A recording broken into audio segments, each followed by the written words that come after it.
right. We're going to go over these really quick. We're going to go over these. So, we look at this. So, we got to think about what operation we're going to use to be able to find these answers, okay? So, stay tuned, we'll find out. So, on the first one, 3 times what equals 12? Raise your hand if you can tell me. Raise your hand. Jameson? Okay. 4, okay. Second one, 4 times what equals 24? Carson? 6. Very good. Very good.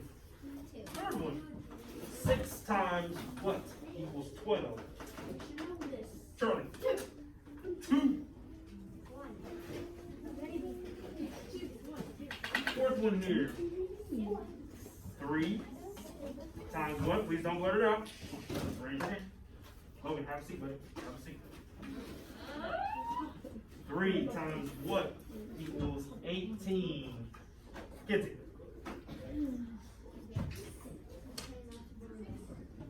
6. All right. Close. You're close.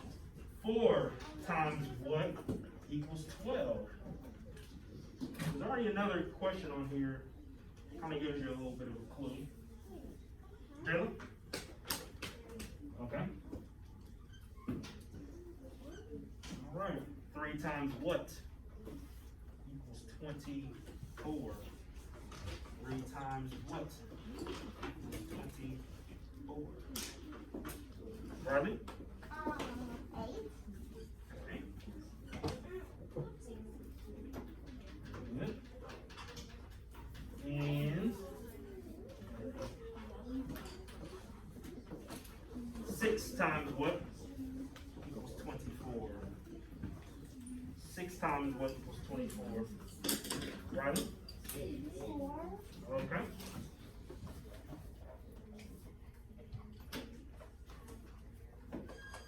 Do we see any similarities with any of these?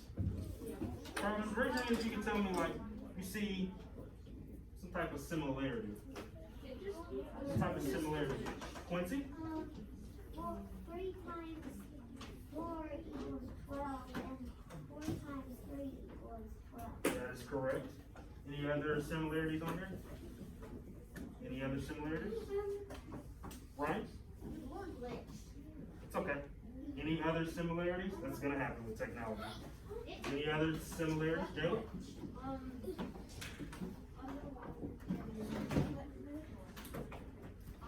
6, 4 times 6, and 6 times 4. That's correct. Well, it's one thing you guys most likely already know. Matthew, for the last time. Next time you're sitting on the floor, turn around, face forward, do not talk to Danny.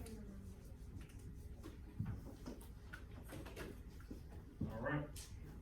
One thing you can see, 3 times 4, same as 4 times 3.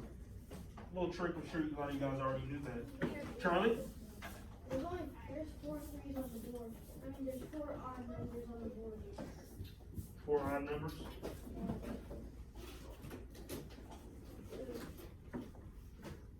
That one? We talking about the answers? No, not the answers.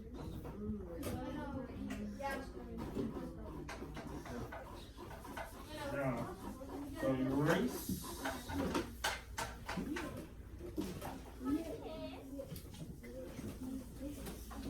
Erase.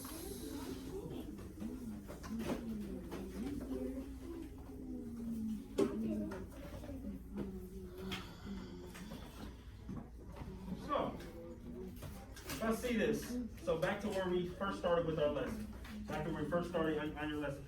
This one, you don't have to draw it on the board, on your whiteboard. You can, but you don't have to, because we do have it modeled right here. So, if we have this,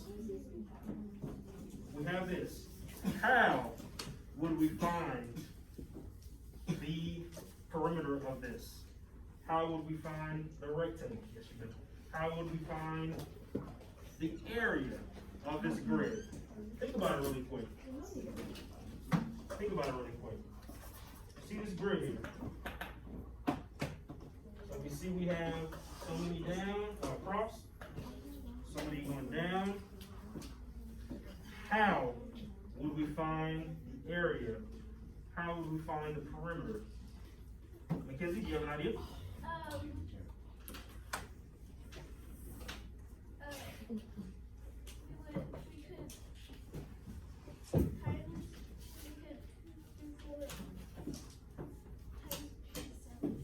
How many do we see across here?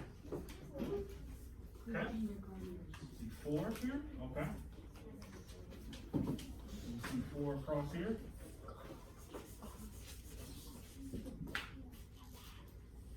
How many do we see down here? Quincy? 7. That's correct. So, who can tell me what the perimeter of this is? The perimeter. Jayla? 7 times 1 is also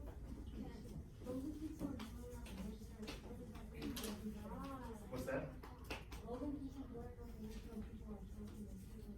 Yeah, so guys, make sure we're being respectful. I talked about this earlier this week or last week. It is disruptive. So make sure you're talking when you're called upon and not just blurting out answers. Thank you for telling me that. So, what'd you say? I'm sorry, what'd you say the, 28. is that for the area or the perimeter? The area, okay. So if we do the area, 7 times 4, we recognize 7 down, so okay.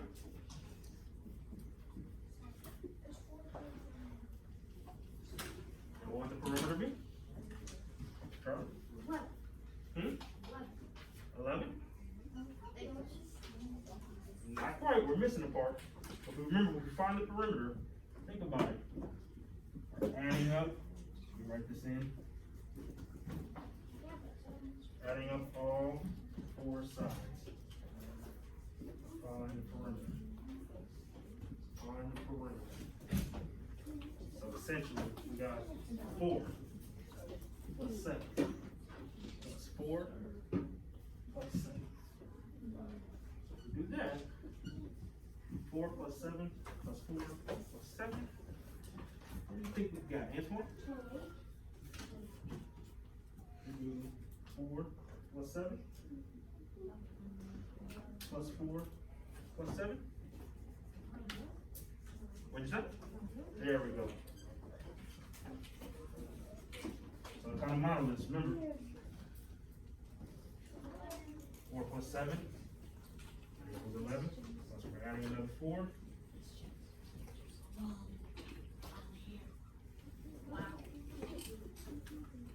So yeah, good observation on that. So hopefully you guys can see, I kind of wrote it quickly. We can kind of see the differences on that. We're finding the area and perimeter.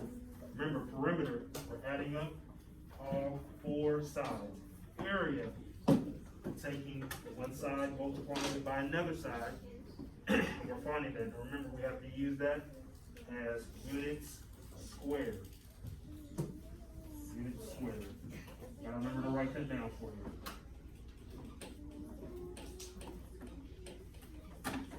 Units squared. Any questions so far? Any questions so far? Yes. Erase.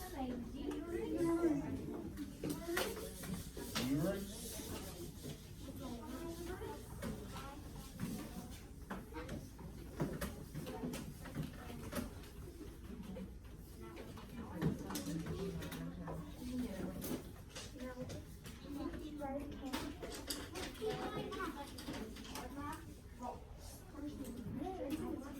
All right. Okay, on this one right here. So we have a rectangle. So now we have to think about how can we find, make sure we're paying attention up here. Whiteboard should be out right now. Whiteboard should be out. So, should be out. Yes, they should be out. What does the W stand I'm gonna tell you that in a minute. That's a very good question.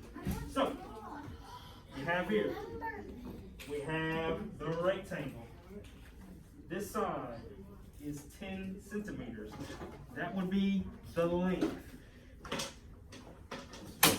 We know the total area, so it's in centimeters. So instead of us saying square units, we're not gonna say square centimeters.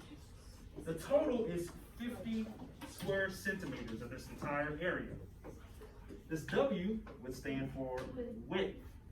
Yes, very good. So when we think about this, width and length, that's what we're gonna be concentrating on. So, how can we find the measurement of the width of this rectangle? Now we gotta think about what operation. Let's get that picked up. What operation we're gonna use. So we know the total square area. We know the length. Now we're gonna figure out the width. So take some time on a whiteboard and draw that out. Would it be 5 on the? What do you think? Would it be 5 on the? So, out of the 4 standard operations,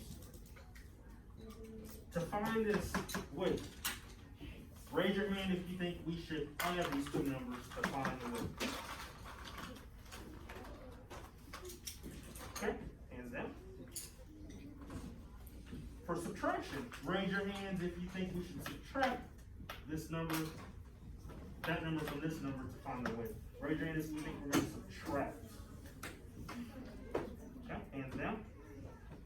Raise your hand if you think we should multiply these two numbers to find the width. Wait, I didn't read the subtraction that is not counted. Okay, hands down. Raise your hand if you think we ought to divide these two numbers. Raise your hand if you think we should divide to find this. Okay, hands down. So, if you raise your hand for, drum roll please. If you raise your hand for divide, you are correct.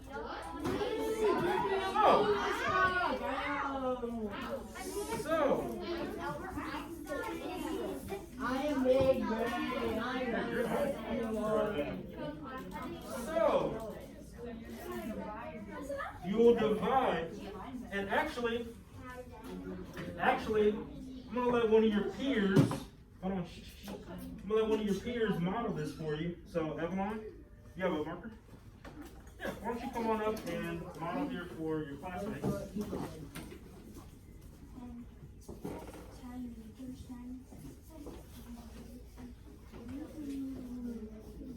So, good job. So essentially, you can either put there, or we'll teach you later on. You can put that 10 right here. Yeah, it's okay. It's okay. Yeah, I normally do it right there. that's okay. So, when we see this, hold on. When we see this 10, and this is actually a perfect number. 10, number 10. It goes into 50 a total of 5 times. Okay? So, we know this side is going to be 5 centimeters wide. This length, 10 centimeters wide. We know if we multiply 5 times 10, 5 times 10 is, Charlie? It's not that. I know what the perimeter is. No, hold on. Answer my question first. What's 5 times 10? There we go. That gives our answer.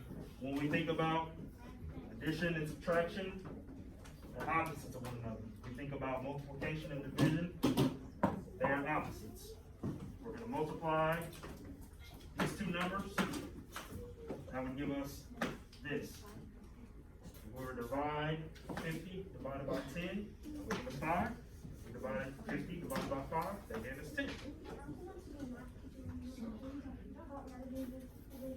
Oh, really?